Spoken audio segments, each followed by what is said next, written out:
The deadly nerve gas attack in the suburbs of the Syrian capital in August was orchestrated by an al-Qaeda-linked group backed by Saudi Arabia. That's according to Russian diplomatic sources, speaking on condition of anonymity to Interfax news agency. Let's now get the details from our Middle East correspondent, Paula Sleer.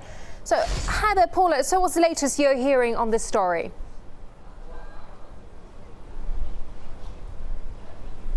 Well, as you say, Russian diplomatic sources speaking on condition of anonymity say that the attack that was carried out in the suburbs of Damascus in August the 21st, in which nearly 1,500 people were killed, some 400 of them children, was an attack that was orchestrated by an al-Qaeda-linked group backed by Saudi Arabia.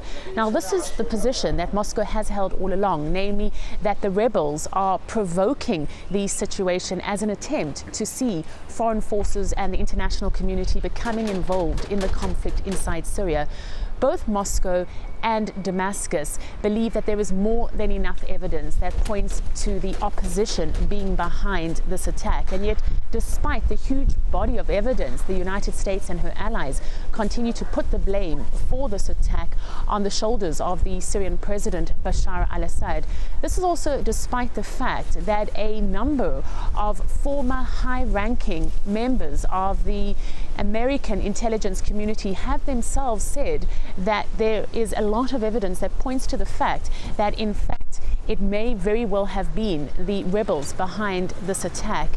Now, what is also important to point out is that this intelligence community says that there's a growing body of evidence that shows, number one, that the attack was pre-planned, and number two, that its aim was to see the United States becoming involved in the conflict. They also say that it is in Israel's interest to see military intervention in Syria, but not to the point that the opposition would be strengthened enormously in the long run.